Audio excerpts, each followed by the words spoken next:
Hello friends, ഇന്ന് ഞാനിവിടെ കാണിക്കാൻ പോകുന്നത് നമ്മുടെ നാട്ടിലെല്ലാം സുലഭമായി കാണുന്ന ഒരു പച്ചക്കറി ഐറ്റമാണ്. അതായത് പപ്പായ എന്ന് ചിലർ പറയും, ഓമയ്ക്ക എന്ന് പറയും, കപ്പങ്ങ എന്നൊക്കെ പറയുന്ന ഒരു ഐറ്റമാണ്. അത് ഒരെണ്ണം ഞാനിവിടെ കാണിക്കുന്നു. പറിച്ചെടുത്തതാണിപ്പോൾ. അത് അരിഞ്ഞു വെച്ചതാണ് ഇത്. പിന്നെ തേങ്ങ ചുരണ്ടിയത്,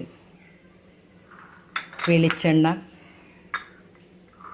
മഞ്ഞൾപ്പൊടി, ഉള്ളി അരിഞ്ഞത്, കടുക്, ഉപ്പ്, വെളുത്തുള്ളി, വേപ്പില, ഇടിച്ച മുളക്, വെള്ളം എന്നിവയാണ് ചേരുവകൾ. ഇനി എപ്രകാരം നമുക്ക് പാകം ചെയ്യാമെന്ന് നമുക്ക് നോക്കാം. സ്റ്റൗ അടുപ്പത്ത് വെച്ച് പാൻ അതിൻ്റെ മീതെ വെച്ചതിന് ശേഷം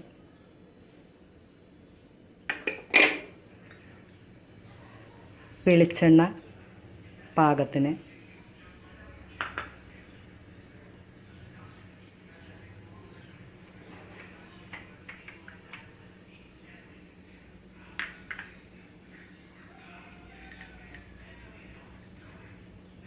അതിനുശേഷം കടുക് പാകത്തിന് ചേർക്കാം.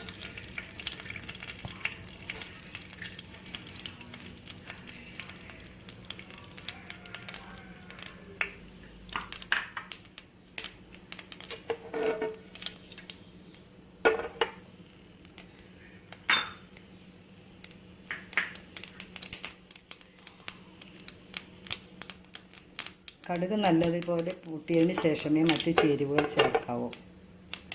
ഇനി നമുക്ക് ഉള്ളി അരിഞ്ഞ് വെച്ചത് ഇടാം.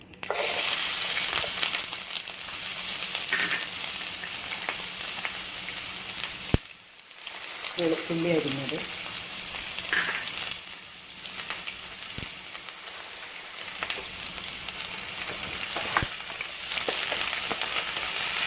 നല്ലപോലെ ഇളക്കി കൊടുക്കാം. തീ ഒന്നൽപ്പം കുറച്ചാൽ നല്ലതാണ്.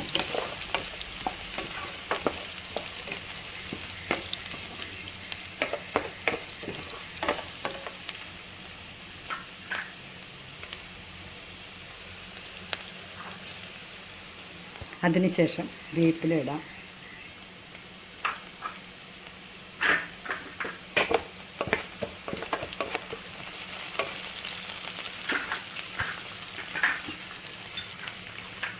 ഇടിച്ച മുളക്,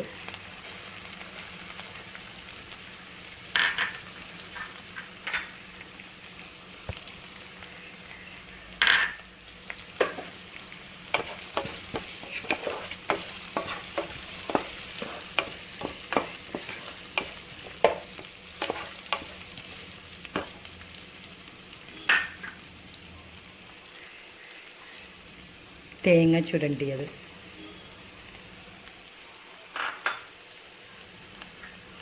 ഉപ്പ് പാകത്തിന്,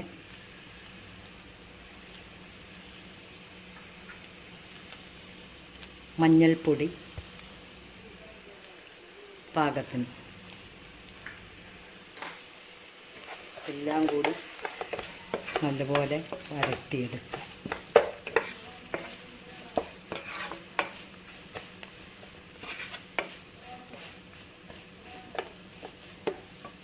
അല്പം തീ മെല്ലെ ഒന്ന് കൂട്ടിക്കൊടുക്കാം.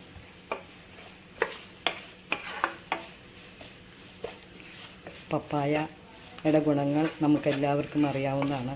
നാട്ടിൽ സുലഭമായി ഉണ്ടാകുന്ന ഈ പപ്പായ ഒത്തിരി രോഗങ്ങൾക്ക് ഗുണം ചെയ്യുന്നവ ഒന്നാണ്. ക്യാൻസർ രോഗികൾക്കും ഷുഗർ, പ്രഷർ, കൊളസ്ട്രോൾ എന്നിവർക്കൊക്കെ കഴിക്കാവുന്ന ഒരു ഐറ്റമാണ്.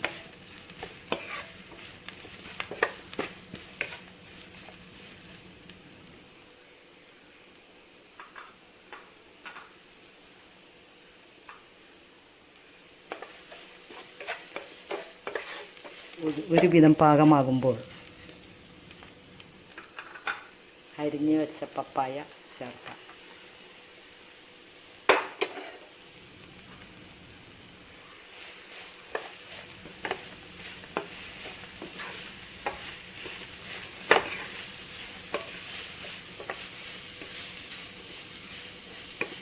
ആവിയിൽ വേവിച്ചെടുക്കുന്ന ഒരു ഐറ്റമായതിനാൽ അധികം വെള്ളമൊന്നും ചേർക്കേണ്ട ആവശ്യമില്ല.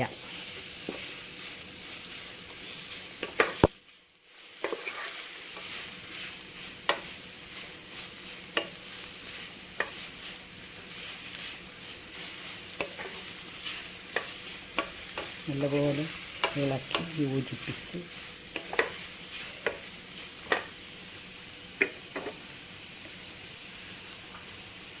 അല്പം വെള്ളം അടിയിൽ പിടിക്കാതെ ഇരിക്കാൻ സ്വല്പം ചേർക്കാം.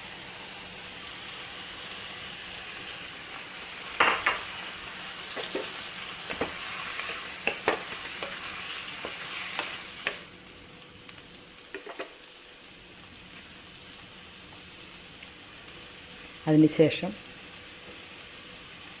ആവിയിൽ വേവിച്ചെടുക്കാത്ത പാകത്തിന് അതിൻ്റെ അടപ്പ് കൊണ്ട് മൂടി വെക്കാം.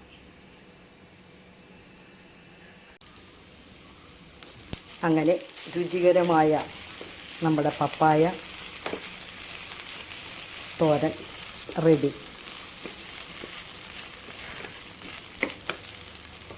എപ്പോൾ വേണമെങ്കിലും എളുപ്പത്തിൽ ഉണ്ടാക്കാൻ പറ്റിയ ഒരു പപ്പായ തോരനാണ്.